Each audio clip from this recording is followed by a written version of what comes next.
Hello children, আজকে আমরা পড়ব আমাদের যে পাঠ্যপুস্তকে একটি নাটক রয়েছে, অর্থাৎ একটি নাট্য সাহিত্য আজকে আমরা পড়ব। তোমরা বাই দিস টাইম নিশ্চয়ই হাফ ইয়ারলি সিলেবাস পেয়ে গেছো। হাফ ইয়ারলি সিলেবাসে তোমাদের একটি নাট্য সাহিত্য আছে। সেই নাট্য সাহিত্যটির নাম হলো গুরু। এই নাট্য সাহিত্যটির প্রথম যে ভাগটা অর্থাৎ এই যে গুরু বলে যে নাটকটি তোমাদের আছে, এই নাটকের প্রথম যে পার্ট অর্থাৎ যে এই নাটকের 4টি দৃশ্য আছে তোমাদের সিলেবাসে, তার মধ্যে প্রথম দৃশ্যটা তোমাদের হাফ ইয়ারলি সিলেবাসে আছে। আজকে আমরা এই প্রথম দৃশ্যটি পড়ব।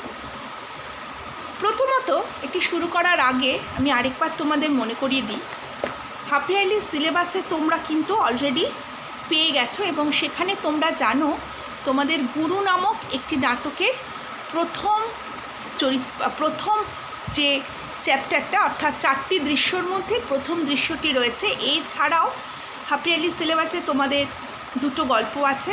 একটি হচ্ছে তোমার ডাকাতের মা, আরেকটি হচ্ছে গ্যালিলিও নামে একটি গল্প অর্ধেকটা আছে। আর 2টো কবিতা আছে। প্রথমত হচ্ছে নুন বলে একটি কবিতা এবং বাড়ির কাছে আরশিনগর বলে একটি কবিতা আছে। তা এছাড়াও তোমাদের গ্রামার রয়েছে এবং গ্রামারে রয়েছে তৎসম তদ্ভব শব্দ অর্থাৎ বাংলা শব্দভাণ্ডার এবং বাক্য পরিবর্তন, সরল জটিল যৌগিক, যেটা তোমরা ক্লাস 10-এ করে এসেছো সেটি আরেকবার রয়েছে। আর আছে কারক বিভক্তি, কারকের কর্তৃকারক, কর্মকারক এবং করণকারক, এই 3টে কারক তোমাদের রয়েছে। এছাড়াও তোমাদের প্রজেক্ট আছে এবং রাইটিং স্কিল যেটা সেটিও রয়েছে। তাতে কিন্তু তোমাদের প্রতিবেদন, বিজ্ঞপ্তি এসব আছে। যাই হোক, তোমরা অলরেডি গ্রামার এই বাংলা সিলেবাস পেয়ে গেছো। আজকে তোমাদের প্রথমে আমি একটু মার্কিং স্কিমটা বলে দিই। মার্কিং স্কিমটা বলার পর আমি চলে যাব আজকে আমাদের নাটকে অর্থাৎ গুরু নামক নাটকের প্রথম দৃশ্যতে। মার্কিং স্কিমে প্রথমে রয়েছে 35 মার্কস, যেটি এমসিকিউ, যেটি তোমাদের পোর্টালে করতে হবে।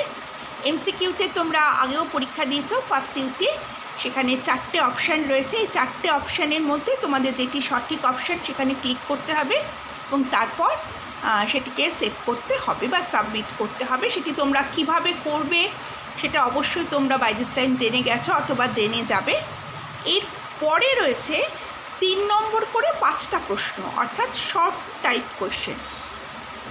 তাতে করে ওই ছোটো ছোটো অর্থাৎ খুব বেশিভাবে লিখবে না, সংক্ষিপ্ত যে 5টা প্রশ্ন 3 নম্বরের থাকবে এবং এর পরে থাকবে 5 নম্বরের 4টি প্রশ্ন।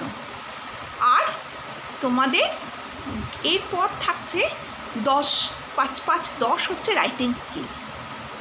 এছাড়াও 20 নম্বর থাকছে প্রজেক্ট এবং এএসএ। আজকে তাহলে আমরা চলো আমাদের যে নাটকটি রয়েছে গুরু, সেই নাটকটি আমরা একটু পড়ি। গুরু নামক এই নাটকটি অর্থাৎ এখন আমরা পড়ব নাট্য সাহিত্য।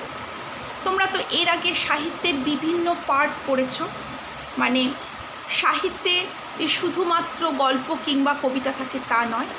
সাহিত্য মানে সাহিত্য অর্থাৎ অনেক ভাস্ট একটা ব্যাপার। সেখানে পত্র সাহিত্য, নাট্য সাহিত্য সব কিছু মিলিয়েই কিন্তু কাব্য, সব কিছু মিলিয়েই কিন্তু সাহিত্য। সেরকমই আমরা আজকে রবীন্দ্রনাথ ঠাকুরের নাট্য সাহিত্য নিয়ে প্রথমে পড়ব। গুরু নামক যে নাটকটি, যেটি তোমাদের পাঠ্যপুস্তকের সিলেবাসে রয়েছে, সেই নাটকটির রচয়িতা হচ্ছে বিশ্বকবি রবীন্দ্রনাথ ঠাকুর। রবীন্দ্রনাথ ঠাকুর তার নাট্য সাহিত্যে তিনি বিভিন্ন ভাগে, আমরা পরবর্তীকালে ভাগ চোখে পড়ি।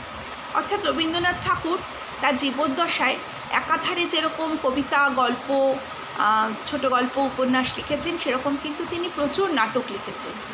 বাংলার নাট্য সাহিত্যকে সমৃদ্ধ হয়েছে রবীন্দ্রনাথ ঠাকুরের এইসব নাটকে। এর মধ্যে আমরা কিছু পাই গীতিনাট্য, কাব্যনাট্য বা নাট্যকাব্য। এছাড়াও কিছু রয়েছে নিয়মানুগ নাট্য, অর্থাৎ স্বাভাবিক নাটক যেগুলো, রূপক বা সাংকেতিক নাটক, কৌতুক নাটক, ঋতুনাট্য এবং নৃত্যনাট্য। এই 7টি ভাগে মোটামুটিভাবে রবীন্দ্রনাথ ঠাকুরের নাটককে আমরা ভাগ করতে পারি।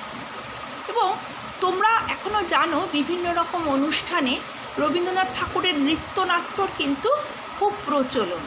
এখনও রবীন্দ্রনাথ ঠাকুরের নৃত্যনাট্য আমরা যারা বাঙালিরা তারা বিভিন্ন অনুষ্ঠানে অনুষ্ঠিত করি এবং অনুষ্ঠিত হলে আমাদের দেখতেও ভালো লাগে। রবীন্দ্রনাথ ঠাকুরের কিছু নৃত্যনাট্য যেরকম ভীষণ পপুলার কিছু নৃত্যনাট্য, এগুলি হলো নটির পূজা, তাসের দেশ, শ্যামা, চণ্ডালিকা, চিত্রাঙ্গদা প্রভৃতি। রবীন্দ্রনাথ ঠাকুর যেরকম নৃত্যনাট্য, ঋতুনাট্য বা নিয়মানুগ নাট্য লিখেছেন, ঠিক সেই রকমভাবে তার যে নাট্য প্রতিভা সেটি কিন্তু আমরা অন্যতম নিদর্শন হিসেবে আমরা পাই কিছু রূপক বা সাংকেতিক নাট্য। আজকে আমরা যে নাটকটি পড়ব গুরু, এই গুরু নাটকটি কিন্তু রূপক বা সাংকেতিক নাটকের সেই বিভাগের মধ্যেই পড়ে। এগুলি রবীন্দ্রনাথ ঠাকুরের অনবদ্য সৃষ্টি। তার সময়ে কিংবা তার পরবর্তী কালেও কিন্তু এই ধরনের নাটক খুব কমই রচনা হয়েছে। সাংকেতিক নাটকগুলি সাধারণত কীরকম, যে পার্থিব জগতের যে রহস্যময়তা থাকে তার মাঝে সংকেতের মাধ্যমে এর রহস্য উদ্ঘাটন হয়। আরও সোজা বাংলায় বলতে গেলে বা সোজা ভাষায় বলতে গেলে আমাদের চোখে দেখা যে জগৎ, সেই জগতে কোনো একটা কিছুর যে বাহ্যিক অর্থ সেটাই কিন্তু শেষ নয়, এর বাইরেও থাকে আভ্যন্তরীণ কিছু অর্থ। সাংকেতিক নাটকের মাধ্যমে আমরা সমাজ তথা মানুষের জীবন সব কিছুর মধ্যেই একটা ভেতরকার অন্তর্নিহিত একটা অর্থ পাই এবং এই সংকেতের মাধ্যমেই কিন্তু নাট্যকার রবীন্দ্রনাথ তার চিন্তার এক নবদিগন্তের উন্মোচন করেছেন।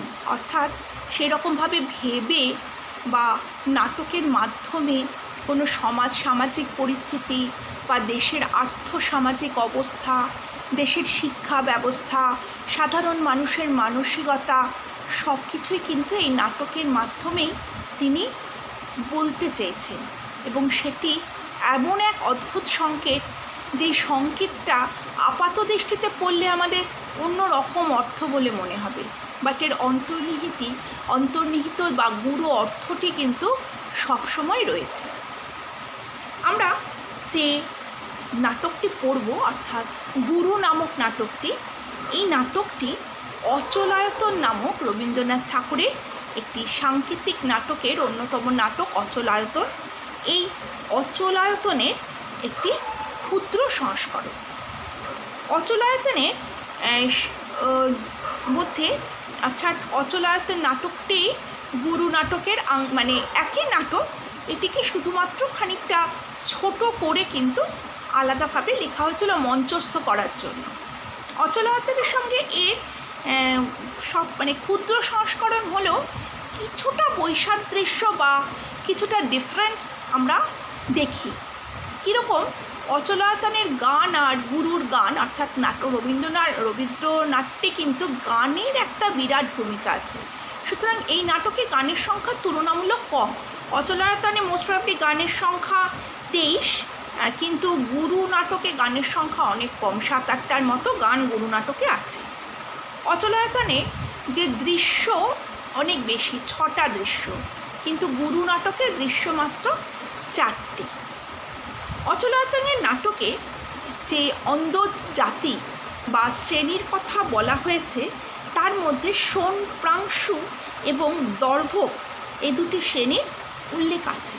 কিন্তু গুরু নাটকে দর্ভক শ্রেণীর উল্লেখ থাকলেও শোণ, প্রাংশু শ্রেণীর কিন্তু উল্লেখ নেই। তবে পাঠ্য যে গুরু নাটকটি, সেই নাটকটি অচলায়তন নাটকের ক্ষুদ্র সংস্করণ। আজকে আমরা প্রথমে এই গুরু নাটকের যে প্রথম দৃশ্য তার একটু সংক্ষিপ্তসার পড়ব, তারপর আমরা চেষ্টা করব যে নাটকটির ভেতরে অর্থাৎ পুরোপুরিভাবে লাইন বাই লাইন যতটা পড়া যায়, সবটা হয়তো সম্ভব না, কারণ তোমরা 11-এ পড়ো, অনেকটাই বড় হয়েছো। লাইন বাই লাইন পড়িয়ে মানে করে দেওয়াটা ব্যাপারটা তোমাদের কাছেও একটু বোরিং লাগবে, আর এটা বেশ সময় সাপেক্ষ ব্যাপার। যাই হোক, আমরা প্রথমে গুরু নাটক সম্পর্কে যতটুকু জানলাম, এবার গুরু নাটকে সরাসরি আমরা চলে যাচ্ছি। গুরু নাটকে আমরা জানি যে আমাদের বইতে কিন্তু গুরু নাটকে 4টি দৃশ্য আছে। 4টি দৃশ্যে গুরুর বিভিন্ন বেশে আবির্ভূত হয়েছে, তাই দৃশ্য অনুযায়ী আমরা কিন্তু এই গুরু নাটকটিকে এখন পড়ব। আমাদের সিলেবাসে প্রথম দৃশ্যটি রয়েছে, প্রথম দৃশ্যটি আমরা পড়ব। এবার এই নাটকের যে মূল বিষয়বস্তু সেটি সম্পর্কে আমি তোমাদেরকে যথাসম্ভব সংক্ষেপে একটু বলি, এবং এই মূল বিষয়বস্তুটা বুঝলে পরে বা মূল বিষয়বস্তুটা আলোচনা হবার পর তোমরা বুঝতে পারবে যে এই নাটক সম্পর্কে, এই নাটকটা কিসের ওপরে কেন্দ্রীভূত, মানে এই নাটকটা লেখক বা নাট্যকার কী সমস্যার ওপর বা সামাজিক কোন ব্যাপারটার ওপরে জোর দিয়ে এই নাটকটি তিনি লিখেছেন। আলোচ্য নাটকে আমরা প্রথম দৃশ্যে দেখতে পাই যে অচলায়তন বলে একটি শিক্ষা প্রতিষ্ঠান বা ইনস্টিটিউশনের কথা বলা হয়েছে। সেই ইনস্টিটিউশনে বা শিক্ষা প্রতিষ্ঠানে তাদের যে মূল গুরু, তার আগমন সংবাদ শুনে সেই শিক্ষা প্রতিষ্ঠানের অর্থাৎ অচলায়তনের বালকদের মধ্যে একটা সাড়া পড়ে গেছে। অন্যান্য বালকেরা অচলায়তনের সমস্ত নিয়মকানুন মেনে চললেও এই অচলায়তনে পঞ্চক নামে একটি বালক, সে কিন্তু এই ইনস্টিটিউশনের বা শিক্ষা প্রতিষ্ঠানের সমস্ত বাধা ধরার নিয়ম মেনে চলতো না, এবং সে পদে পদে এইসব নিয়মকে অস্বীকার করত এবং অগ্রাহ্য করত। এই কারণে সে বারবার তিরস্কৃত হয়েছে, কিন্তু তাতেও কিন্তু পঞ্চকের কোনো রকম সম্বিত ফেরে না। এরপর কি হলো, হঠাৎ করে অচলায়তনে একটা অদ্ভুত ঘটনা ঘটে। নিষেধ সত্ত্বেও সুভদ্র নামে একটি বালক অচলায়তনের উত্তর দিকে জালনাটা খুলে ফেলে। পঞ্চক তাকে বারবার বোঝানো সত্ত্বেও কিন্তু তার কান্না থামে না। বালকদের মধ্যে সুভদ্র যে একটা মহাপাপ করেছে সেই নিয়ে একটা গুঞ্জন ওঠে।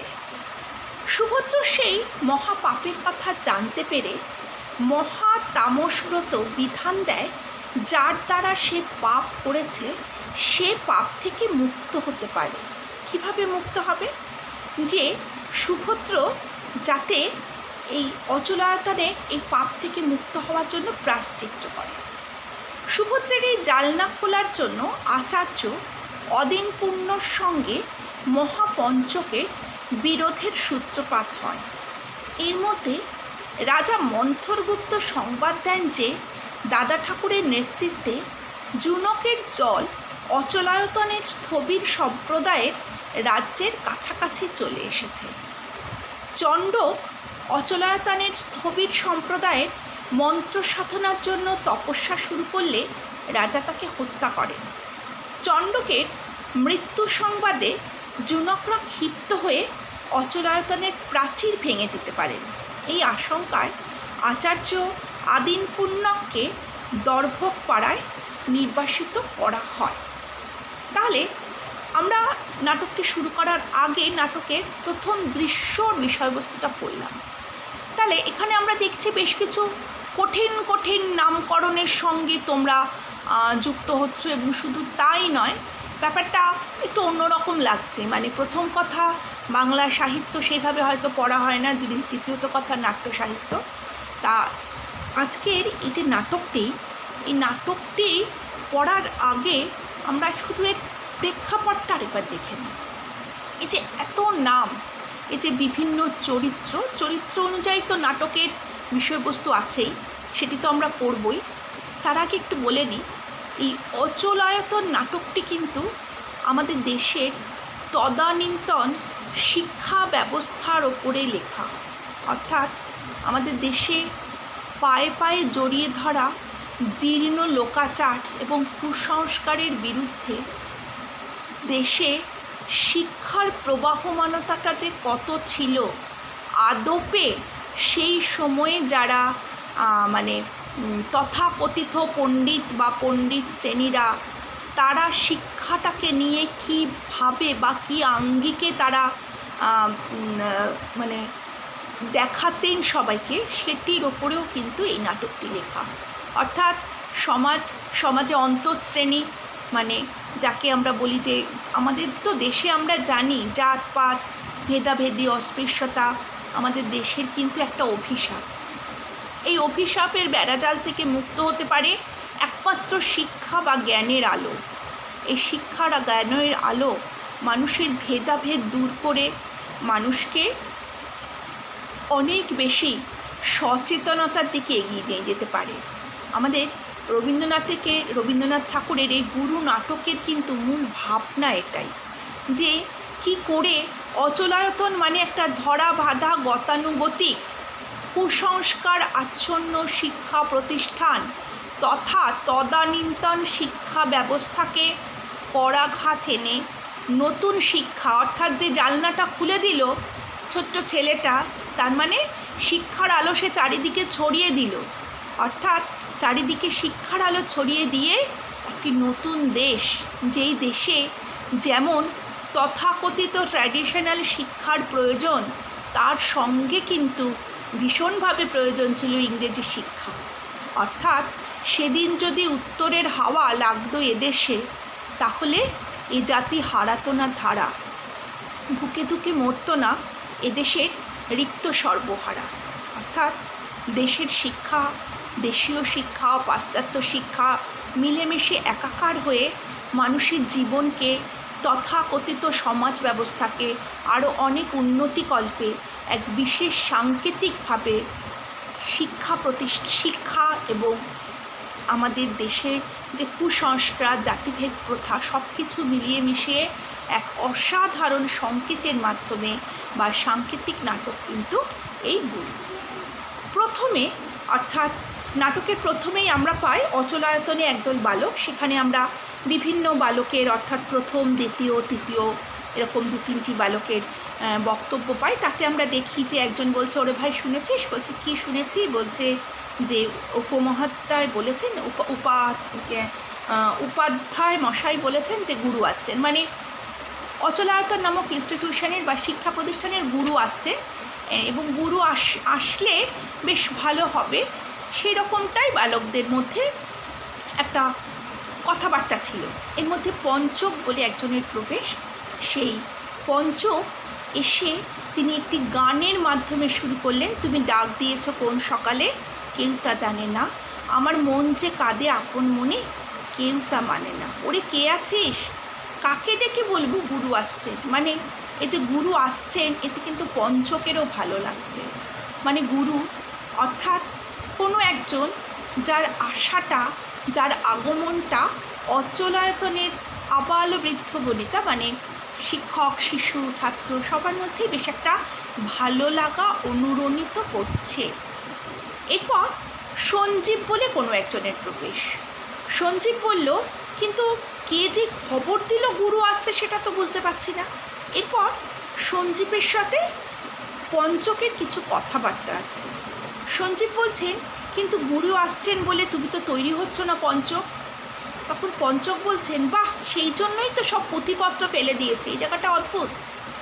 বলছে, এই বুঝি তোমার তৈরি হওয়া? তখন পঞ্চক বলল, না, গুরু যখন থাকেন না তখন পুঁথিপত্র, গুরু যখন আসবেন তখন ওই সব জঞ্জাল সরিয়ে সব খোলসা করতে হবে। আমি সেই পুঁথি বন্ধ করার কাজে ভয়ানক ব্যস্ত। অর্থাৎ গুরু এমন একজন যার আশায় সঞ্জীব, পঞ্চক থেকে শুরু করে সবাই রয়েছে এবং তার আশার মাধ্যমে কিন্তু এক অদ্ভুত রকমের আনন্দ ঘেরা মানসিকতার সৃষ্টি হয়েছে। এবং পঞ্চক বলছেন যে গুরু যখন থাকবেন না তখন পুঁথি, যখন গুরু আসবেন তখন গুরুই তো জ্ঞানের আলো বিকশিত করবেন, তখন আর পুঁথির কী দরকার। অর্থাৎ পুঁথিগত বিদ্যেকে ছাপিয়েও কিন্তু কোনো মানুষ বা কোনো মহামানবের বক্তব্য বা তার সান্নিধ্য অনেক বেশি রকমভাবে উপভোগ্য। এখান থেকে কিন্তু আমরা এটাই পাই। তারপর পঞ্চম সেই গানটির একটু এক্সটেন্ড করেছেন যে ফিরে আমি উদাস প্রাণে, তাকাই সবার মুখের পানে, তোমার মতো এমন টানে কেউ তা টানে না। অর্থাৎ গুরু তাকে ভীষণভাবে টানে, সেই রকমভাবে অন্য কিছু কিন্তু, অর্থাৎ মহামানবের সান্নিধ্য তার কাছে অনেক বেশি ভালো লাগার। এখানে কিন্তু সেটাই বলেছেন। ওরে জয়োত্তম, তুমি কিসের বোঝা নিয়ে চলছো? বোঝা ফেলো, গুরু আসছেন যে। তখন জয়োত্তম বলছেন, অন্যতম চরিত্র বলছেন, আরে ছুঁয়ো না, এসব মাঙ্গল্য মানে কোনো কিছু মঙ্গলদায়ী কিছু। অর্থাৎ আমরা জানি বিভিন্ন রকম অনুষ্ঠানের আগে বা বিভিন্ন রকম শুভ অনুষ্ঠানের আগে ঘরে বলো মন্দিরে বলো কিছু মাঙ্গল্য সাজানো হয়। যেমন ধরো অনেক সময় দেখা যায় কোনো পুজো টুজোর আগে ঘট পাতা হয়, বা বাড়ির বাইরেটা সুন্দর কলা পাতা দিয়ে সাজানো হয় বা আম পাতা দিয়ে সাজানো হয়। এগুলোকেই বলে মাঙ্গল্য। অর্থাৎ শুভ অনুষ্ঠানের সূচনার যে চিহ্ন তাকে আমরা বলি মাঙ্গল্য। বলছে গুরুর জন্য সিংহদ্বার সাজাতে চলছে। পঞ্চক বলল, কোন দ্বার দিয়ে গুরু ঢুকবেন কে জানে? জয়োত্তম বলল, তা তো বটেই, অচলায়তনে জানার লোক কেবল তুমিই আছো। খানিকটা ব্যঙ্গ করে বলল, তোমরাও জানো না, আমিও জানি না। তফাৎটা এই যে তোমরা বোঝা বয়ে বড়, আমি হালকা হয়ে বসে আছি। জয়োত্তম বলল, এবার ছাড়ো, পথ ছাড়ো, আমার আর সময় নেই। পঞ্চকের গান আবার গেয়ে ওঠে, বেজে ওঠে পঞ্চম স্বর, কেঁপে ওঠে বন্ধ এ ঘর, বাহির হতে দুয়ারে কর, কেউ তো হারে না। অর্থাৎ সেই যে গান তুমি ডাক দিয়েছো কোন সকালে, সেই গানেরই কন্টিনিউশন আমরা এখানে দেখি। এর মধ্যে মহাপঞ্চক এসে বলল, আরে অচলায়তনে গান মতিভ্রম হয়েছে। মানে অচলায়তন এমন একটি শিক্ষা প্রতিষ্ঠান যেখানে কিন্তু গান বা মনের কোনো আনন্দ এরকম কিছু নেই। সেখানে নেহাতি শুষ্ক এবং অসম্ভব কড়া নিয়ম নিষ্ঠার মাধ্যমে কিন্তু শিক্ষা প্রতিষ্ঠানটি চলত। এবার পঞ্চক বলল, দাদা স্বয়ং তোমাকেও এবার গান গাইতে হবে, এবার মতিভ্রমের পালা আরম্ভ হলো। মহাপঞ্চক বলছে, আমি মহাপাঞ্চক গান ধরবো? ঠাট্টা আমার সাথে? ঠাট্টা নয়, এবার মন্ত্র খুঁজে অচলায়তনে গান শুরু হবে। অর্থাৎ নতুনত্বকে বরণ করে নিতে হবে, পুরনো জীর্ণ শীর্ণ লোকাচার ফেলে নতুনকে অ্যাকসেপ্ট করে নিতে হবে। বলছে গুরু আসছেন, কিন্তু মহাপঞ্চক বলছেন যে গুরুর কাছে তোমার জন্য মুখ দেখাতে পারবো না, আমাদের লজ্জা হচ্ছে। পঞ্চক বলছে, তার জন্য ভাবনাকে নির্লজ্জ হলে মুখ আমিই দেখব। বলছে মন্ত্র ভুল হলে গুরু কিন্তু তোমায় এখান থেকে দূর করে দেবেন। বলছেন পঞ্চক বলছে, সেই ভরসাতেই আমি তার জন্য অপেক্ষা করছি। মহাপঞ্চক বলছে, ওই যে শঙ্খ বাজলো, এবার আমার সপ্তকুমারী গাথা পাঠের সময়, কিন্তু তাই বলে যাচ্ছে সময় নষ্ট করো না, গুরু আসছে। অর্থাৎ আমরা এইটুকুই আজকে একটু পড়ি।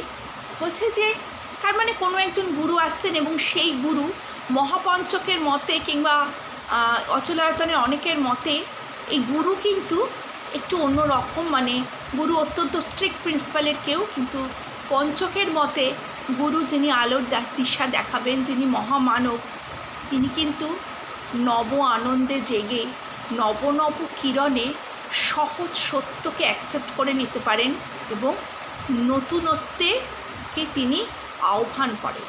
তাহলে আমরা আজকে এইটুকুই পড়ব, দেখব পরের দিন আলটিমেটলি এই দৃশ্যে আমরা কি পেলাম।